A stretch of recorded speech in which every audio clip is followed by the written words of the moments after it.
right now. Today is the day that you choose to change the rest of your life. It is time to turn your setback into the greatest comeback story ever told, and nobody is more capable than you. Friday! This is the Ranting Weight Watcher podcast, the future #1 weight loss podcast in the world. I am your host, Donato Russo. I hope you enjoy the show today.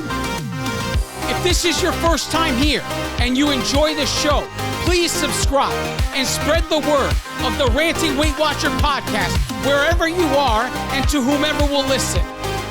If you'd like to connect on social media or wherever else, check out my Linktree page, Linktree/the Ranting Weight Watcher.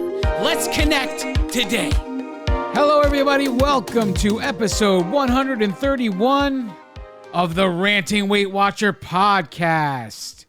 If this is your first time here, please consider subscribing. And if you enjoy the show, let everyone know that we're all in the same boat together. If you know that they struggle the way that we struggle, give them the name of the Ranting Weight Watcher. Share it as far to anyone who will listen to you. Please consider that. And whatever app you're using to listen to me, if there is a way to rate the show, please give it a 4-star or 5-star review. Leave a comment, something about tell the other people who are thinking about listening what you think of the show. Well, I have some really cool announcements I want to make.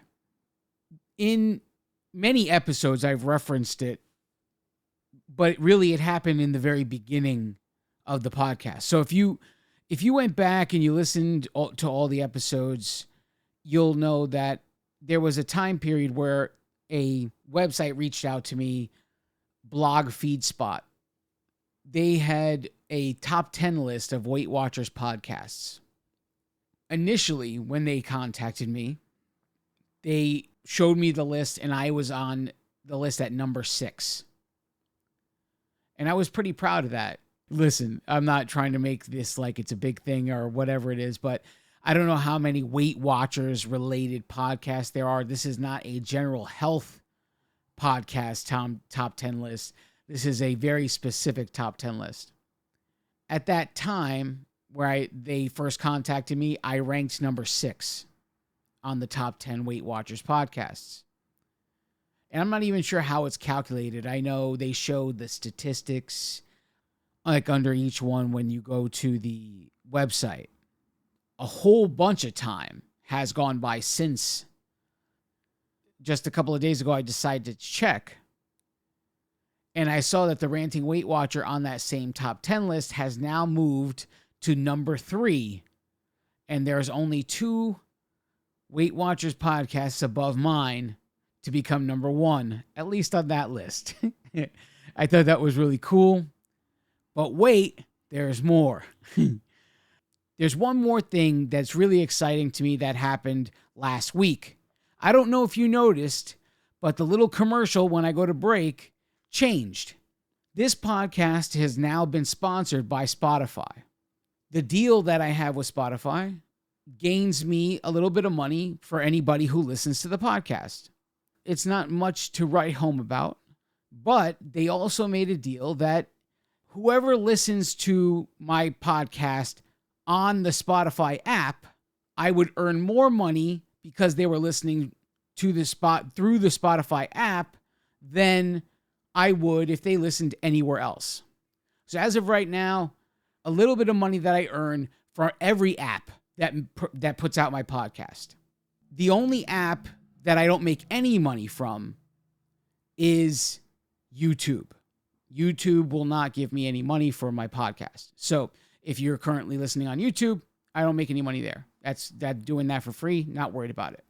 But if you're thinking about some way to support the show, besides sharing it, which is the best way to support the show, you can now, if you'd like, switch to listening to it simply on the Spotify app rather than whatever app you're listening to it on, and I'll gain a few more pennies per listen if you do that. And that would be wonderful if you did.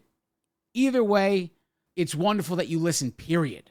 But I am excited about this partnership with Spotify and look forward to many other things, whatever is to come in the future of this podcast. That took a lot of time to say. Let's get right into topic now. Journey updates. Well, we're up 1.2 this week. For the month of March, we are down 0.4.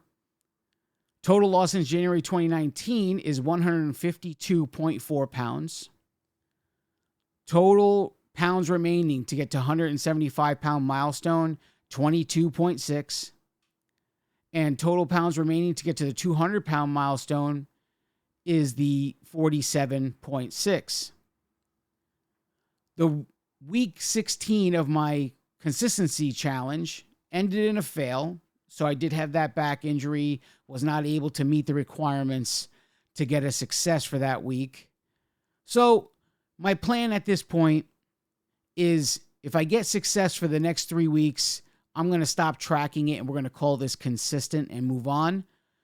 I am not going to add anything to it. I'm going to keep it the way it is, where it's 5 days a week, 2 of them Leslie Sansone workouts, and 3 of them outdoor walks. At some point in the future, I may change that to 3 indoor Leslie Sansone workouts and 2 outdoor walks, but that is not now. So we're going to track it for 3 more weeks, get successes 3 more weeks, and we're going to be done with it, and I won't be tracking it with you guys anymore at that point. So I wanted to talk about a little bit about how it all began, this journey. So when I walked in to Weight Watchers on that Saturday morning, I had all of these expectations in my head. And it took a couple of weeks of going through the motions to come up with an idea. And my first idea would be to come up with a list of foods that are Weight Watcher friendly, which means they're low in points, and I could eat them on a daily basis if I needed to. And I could create a foundational menu plan of foods that are friendly with Weight Watchers and stuff that I like. I took the next, 6 months to really decide what foods would end up on this foundational beginning of my menu. In the process of this, I built it. I started implementing it. In no time, I felt like just the switches alone, and I dropped 50 pounds off of my body. And at the same time, this is when I started to exercise. When I got handed that 50-pound charm, I felt it in my bones. I would not get the next 50-pound charm if I didn't start implementing exercise. So I came up with a plan. How would I do it? When would I do it? Where would I do it? What would I do? And how I would gauge success in it. In the process of doing this, I built the idea of how to create consistency in my life. Inadvertently, not without. It wasn't the plan to do that. It just kind of happened. So we implemented it slowly. Started off 3 days a week, 20 minutes. Then it moved to 3 days a week, 30 minutes. And so on. Each implementation went 6 weeks before I implemented the next change. I had set all of these rules ahead of time. The same way I have implemented Leslie Sansone as part of my weekly workout and how I've been tracking it all this time. I would do the same thing when I was starting to exercise. Here's week 1, walk 1, and I just finished my 20 minutes. And it was a way to gauge success because I created these rules, these stipulations of what it had to be. I was able to gauge success in that way. The next lesson I learned in the journey, how long I thought it should take to achieve something didn't really matter. the journey was the journey. And I learned this because of the 75-pound milestone. The original goal for the 75-pound milestone was to have it by the Saturday before Thanksgiving. That Saturday came and went. So I readjusted. I set it to the Saturday before Christmas. That Saturday came and went. I set it up for the middle of January. That Saturday came and went. I didn't actually get the 75-pound milestone for another month. I believe it was the end of February that I finally received it. So the initial goal was to get it in November, and I didn't actually receive it until February. By the time I got to a certain amount of times of readjusting the goal, I started to become consumed with it and thought it was unhealthy to think of it this way. So I stopped tracking it. And I decided that when I got it, I got it. It's kind of like people that are really trying to get pregnant and they're trying really hard and nothing's happening and they're getting frustrated and they're trying harder and nothing goes their way. When they decide to just relax and forget about the whole idea of trying, all of a sudden they're pregnant. It was the same thing. I was trying so hard to get it by a certain day. I wanted things to go the way I wanted them to go. But I had to learn that lesson that the goals come when they come. I just had to keep doing the work.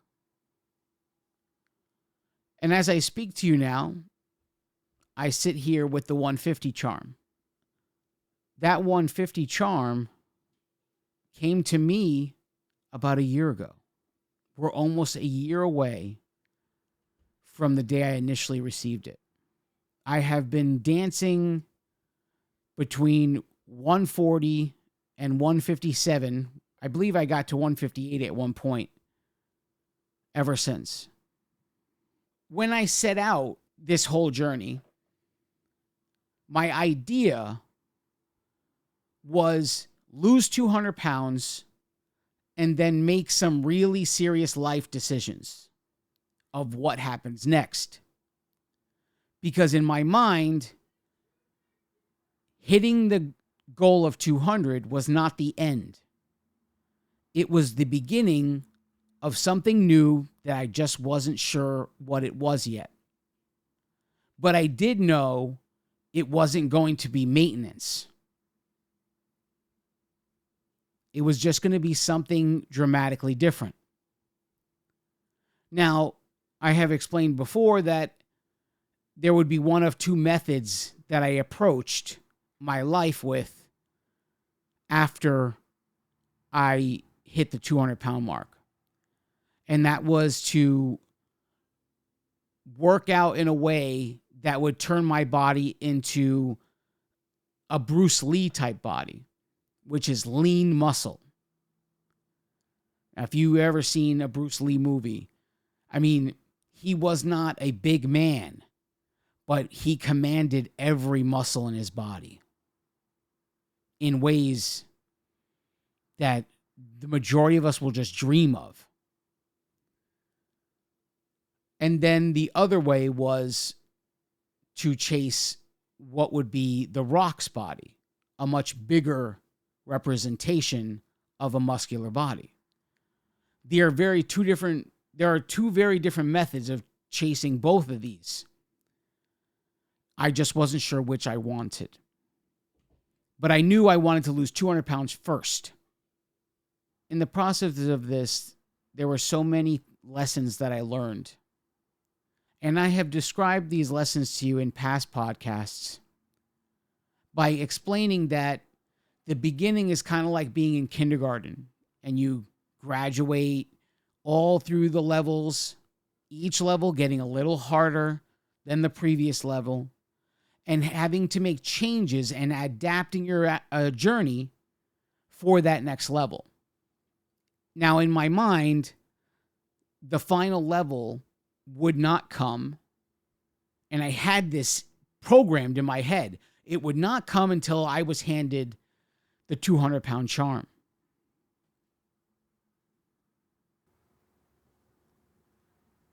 We're going to take a break. Don't go anywhere. I now present to you the Ranting Weight Watcher Accountability Creed. If you choose this day to say this creed, you are accountable to me, the author. You are also accountable to all of those before you who have taken the creed, and all of those after you who will take the creed. But most of all, you are accountable to yourself. Now recite with me the Accountability Creed.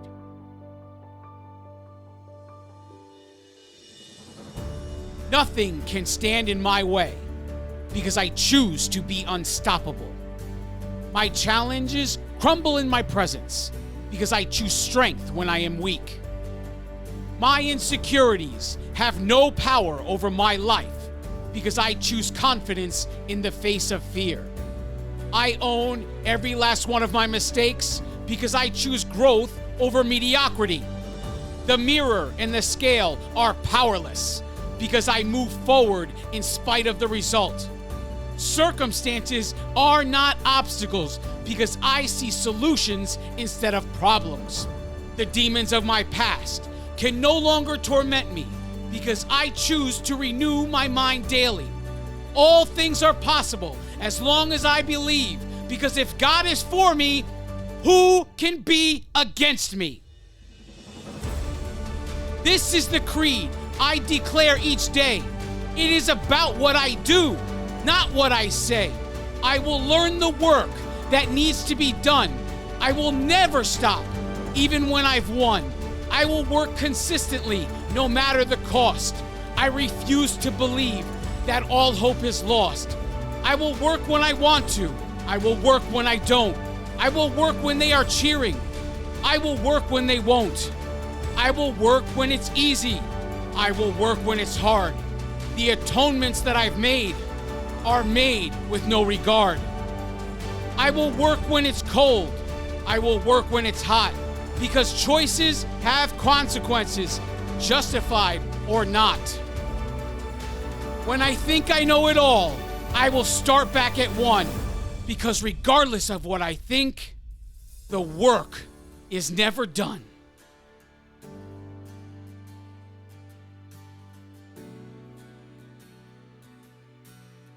And from this moment forward, when times are tough, I choose to believe that I am enough.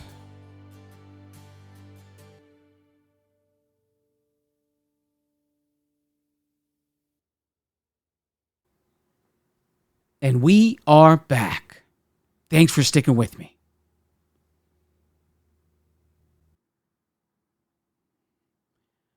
I think that I'm starting to learn a lesson here. And that lesson is the same lesson that I learned with the 75-pound charm. Instead of a time period, I'm giving a scale goal. I'm going to implement these things into my life once I reach a certain scale goal. This is the same thing as saying, I want to lose this much weight by this date. But inadvertently, I have been creating this mystical moment where I make a huge decision in my life and putting it off until the moment where I hit 200. And I'm starting to believe that that moment needs to come much sooner than me hitting 200. You know, they say that this is a lifelong journey, and they present maintenance like it's a lifelong struggle. I believe that they're right about the lifelong part. But part of me wants to question whether or not it needs to be a struggle. I feel like our biggest obstacle that causes us to struggle is education. I believe that we struggle because we believe the principles that started our journey should be enough to complete our journey. I want to do something real quick. Keep in mind, I already know the answer to this. I'm going to ask you something. I want you to tell me which one is healthier when I present these two things. In your mind, which one is healthier? White rice or brown rice? Which one is healthier? Now, the majority of you listening to me, you got to know that what we've been told all this time is that brown rice is healthier. I just recently realized something in the app. If brown rice is supposed to be healthier, why is it more points over white rice? Now, this didn't used to be the case. A few weeks ago, it was the same points. Brown or white rice was the same. 6 points for a cup was the same. Now, a few weeks passes by, and even though brown rice is healthier, it is now 7 points a cup. I sit here and I'm trying to figure out, when did this change happen and what is the logic behind it? If brown rice is supposed to be healthier, why would brown rice have more point value? Isn't the whole idea that the more healthy something is for you, the less the point value actually is? It just makes sense, right? But I'm sitting here looking at a tracker, and brown rice for 1 cup is 7 points. And 1 cup of white rice is 6 points. Why would this make sense? This isn't the first time that I have questioned the motives of a company. Look, anytime a company has more to gain from you staying right where you are than they do for you getting to where you want to be, I question their motives. I do this with the health industry. I do this with the medical industry. I do it with a lot of industries. When money can be made keeping you right where you are, when it's more profitable to keep you comfortable and right in place, I question the motive. There is nothing logical that should make white rice be higher point value than brown rice. And this is only the beginning. I started reading this book, and I'm not far into it, and I don't pretend to be an expert on this at all. But I know that every time I learn something or start to learn something, I want to talk to you guys about it. Because the one thing that separates us from where we are to where we want to go is the knowledge it will take to get there and the lessons that we have to learn.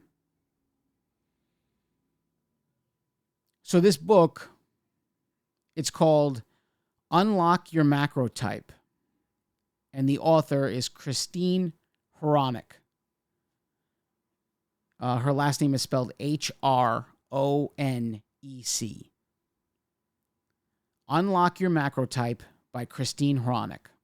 Now, I wasn't exposed to Christine by the book. I was exposed to Christine by finding her YouTube channel. She gears the majority of her message to women. No matter what she's doing with her message, there is plenty of information to be held for anyone. I learned plenty from watching her YouTube videos, which was enough to make me want to buy the book. And it didn't matter that I was male. The little of information that I've received from this book so far and from watching her YouTube videos, and with the light of the recent business moves of a global corporation, it has caused me to question the entire fitness industry. When people have more to gain from you staying right where you are. And we don't ever actually do the research. So many of us just, we see somebody saying, hey, this worked for me, and then you go and buy it. You don't know what you're putting in your body. They put the word protein on a package, and suddenly this is supposed to be good for you. Oh, it's protein pancakes. Oh, it's protein oatmeal. Or it's protein this. It's protein that. I don't know enough about it yet, but here's what I do know.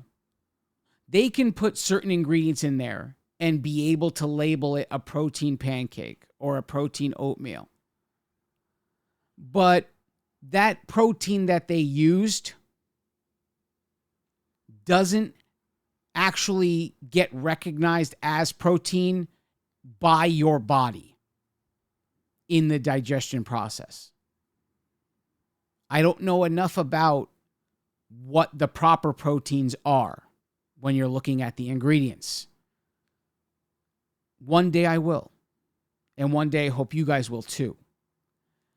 But a lot of these things they are able to call protein bars, protein muffins, protein pancakes, protein shakes.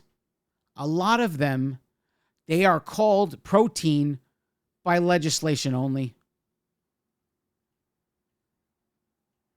It's technicality that enables them to call it a protein shake, a protein bar, a protein pancake. But when these ingredients go in your body does not see them as protein and does not absorb them as protein. So you could be sitting here spending all your money on a protein shake and doing everything you need to do because you know that you need more protein in your life and this is the way you've just decided to do it. You could be doing all of that and spending all of that money and taking all of this time. And yet, when your body goes to break it down, the way your body works, it does not see that ingredient as protein. This is only the tip of the iceberg. When a company who has told you that if you follow their methods, track, weigh and measure, get out and move, work on your mindset, suddenly buys a company that employs doctors that prescribes weight loss drugs to its members, it should cause you to question things. It should cause you to wonder what is the true motive. Now more than ever, we must educate ourselves. If we keep going based on what we've been told, we are going to be led by the collar. Do you follow me? If the people that we pay money to are the ones making all the rules, you're technically a dog on a leash. And as long as you are happy on the leash, you'll stay on the leash. But when you begin to question and you don't like the leash anymore, one of two things is going to happen. In the end, you have to realize that the point system, it's just a point system.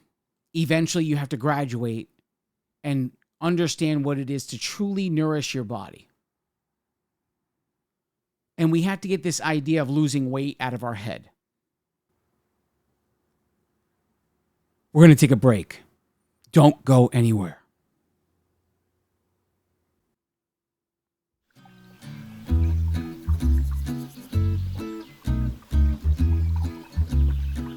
And now it's time for Random Facts You Didn't Know You Needed to Know with the Ranting Weight Watcher. Roller coasters were invented to distract Americans from sin. In the 1880s, hosiery businessman LaMarcus Thompson hated that Americans were tempted by hedonistic places like saloons and brothels.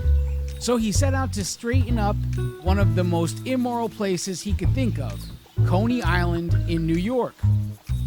There he built America's first roller coaster to give New Yorkers some good, clean fun, away from the seedier pastimes. This is the scariest roller coaster in every state. If you're wondering why I read that random fact about roller coasters today, it's because I have a fear of reading aloud that I'm trying to overcome.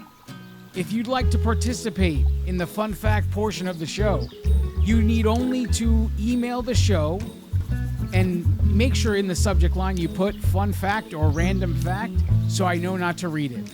The email is therantingweightwatcher@gmail.com. And now, without further ado, we'll get back to the show. And we are back. Thanks for sticking with me. In the pursuit that I'm in of trying to gain as much knowledge and understanding of what it takes to become healthy, the one term that has made me cringe more than anything else is losing weight. This was the way they got you to pay attention to the scale, by saying you need to lose weight. And then our doctors said, well, if you want to lose weight, get on a treadmill and stay within this calorie range. So we did what we were told. We got on a treadmill. We tried to stay within a calorie range. It either lasted or it didn't last, whatever it is. A simplistic form of the idea of weight loss. But by saying weight loss, they didn't narrow it down. They just got you to focus on one number, the scale.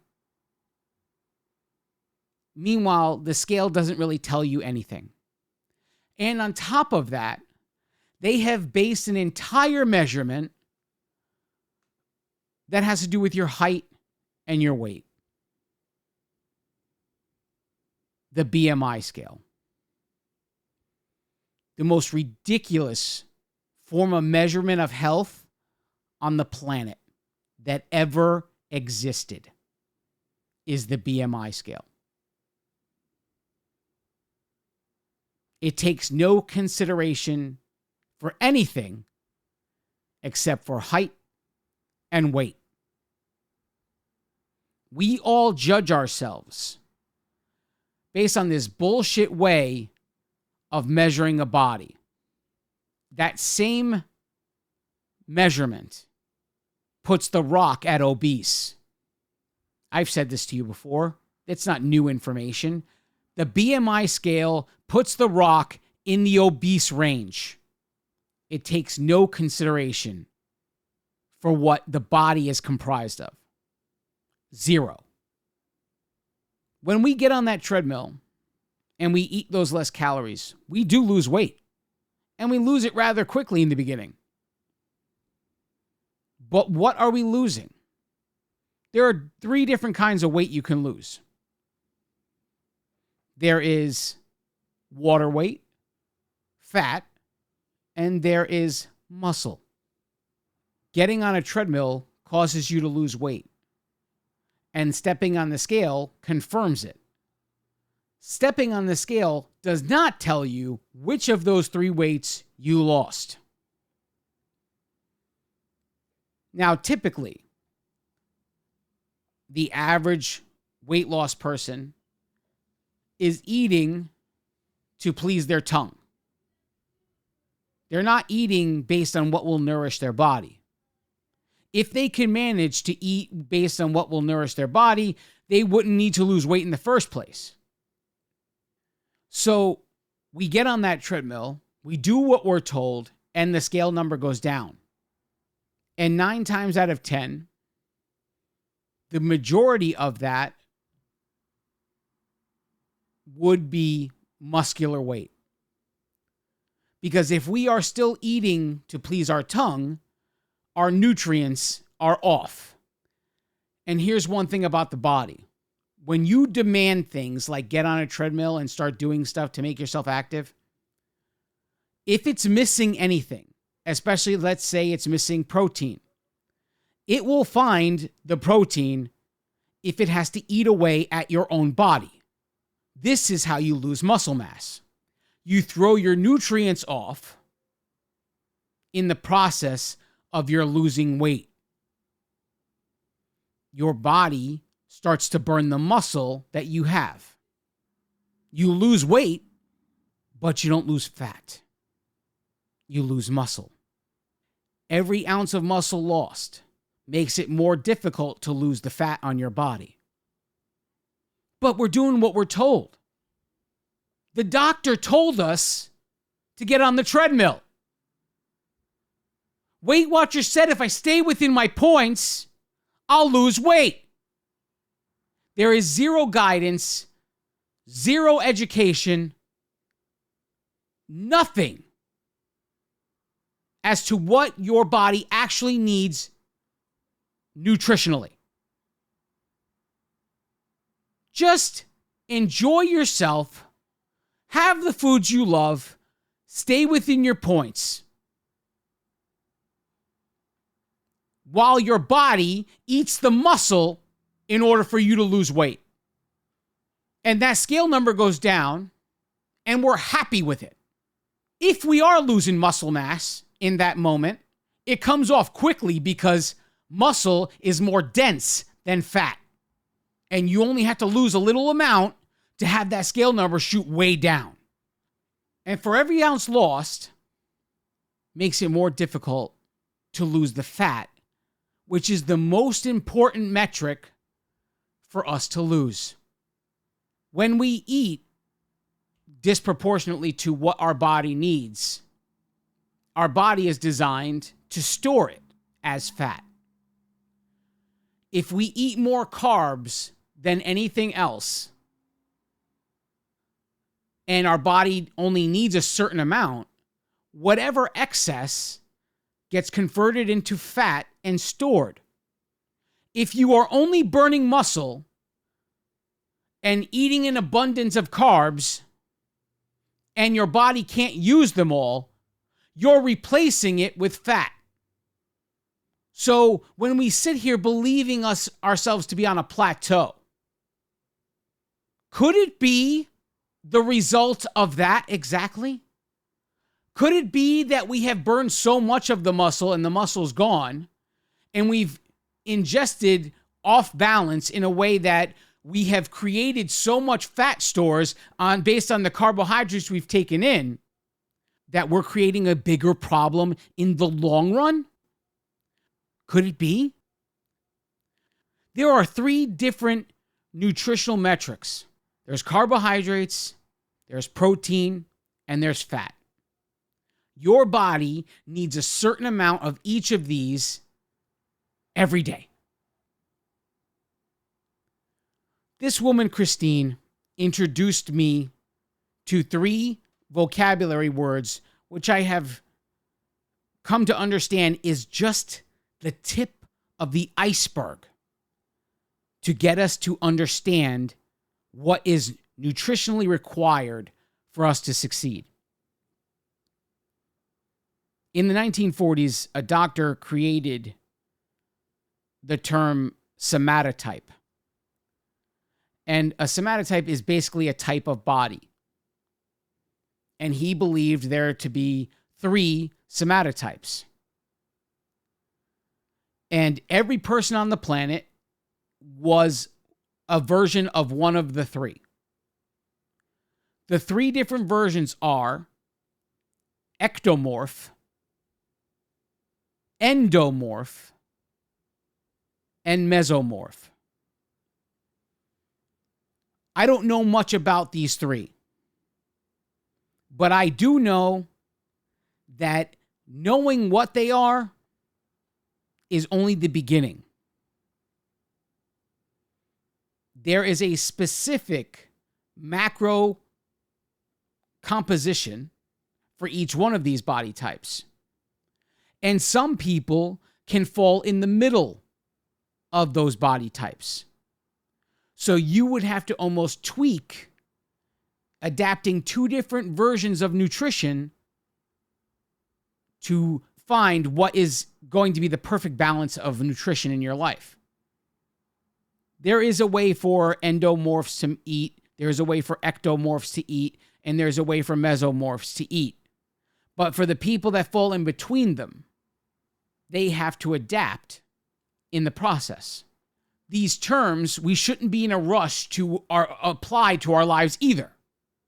What's most important is to start the education process, because the final level isn't just comprised of a different way to work out. It is also comprised of a different way to eat. To eat based on what the body needs versus what will please the tongue. Because what pleases the tongue does not benefit the body, no matter how low the points are. It can be 0 points. If your body doesn't need it, it will convert it to a problem you will have to deal with later. I am only on the beginning of this knowledge. But I'm trying to convey it to you that Weight Watchers, keto, intermittent fasting, I don't care what it is. They are only the beginnings of the true quest we are all on. But the pursuit of that quest is completely up to you. You can waste your life yo-yoing, or you can dare to learn everything of what it takes to create a healthy body. Because nobody is giving you the healthy body. You have to earn it. Even the people you are paying money every month to are not here to give you the healthy body. They are only here to make sure you keep paying the monthly fee. Listen, I can't make you grasp this, but here's one thing I'll say. This woman wrote this book and geared it toward women. 93% of my audience is women. If there's anything you ever hear me say, let it be this. Every woman hearing the sound of my voice should read this book. However you can get it done. Buy the book and read it. Buy the audiobook and listen to it. Read it over and over and over again. Because so many of the things you have been taught are normal, the book kind of exposes to come from nutrition. That's all I'll say about that. I don't know enough yet. I'm a little over halfway through this book. And I don't know enough to tell you yet.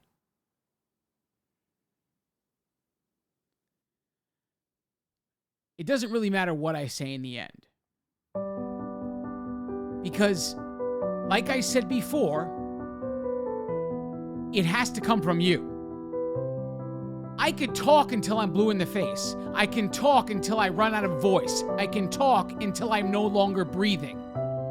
None of it matters unless you take what I say, put it to action, and actually apply it to your journey. I didn't write the book. I'm telling you there's valuable knowledge here. And if you ever want to figure out why your journey goes the way it goes, that book exposes so much of it. The choices you make, everything I've been saying to you all of this time, it's laid out in a delicate, beautiful piece of artwork. Every choice you make, how it intertwines so perfectly, and the one little thing you think is right could be throwing off your entire balance. Because of those 3 body types, the littlest thing can throw off the nutrition of any of them. And it could cause more harm than good, and you think you're doing good things.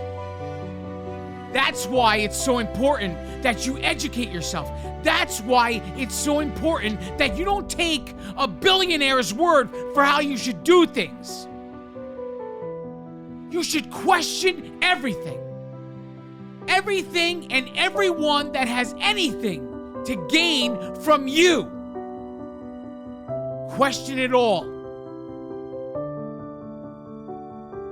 And don't stop until you have enough information to make a decision for yourself. That's what this is all about. It is not just about counting points, staying within my dailies, don't use my weeklies, do some exercise. No, that's all bullshit. Learning what it takes to be completely wound around, what it takes to nourish your body, that's all required. All required. And all of these people stuck in plateaus and whatever it is they may be, and all of the circular motions you go through in life, the cycles here, going up and down in weight, and it's a constant battle. It's all because we choose not to know what we need to know. So until you make the choice to know what you need to know, you cannot complain about all of the bullshit you deal with. Because it's your choice to deal with it. Because you decide to listen to a billionaire tell you what you should do when all they do is collect $45 a month from you. It's your choice.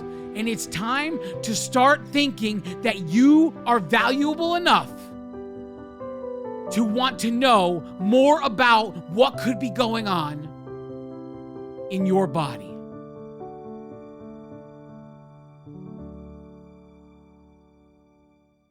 I love each and every one of you. God bless you all.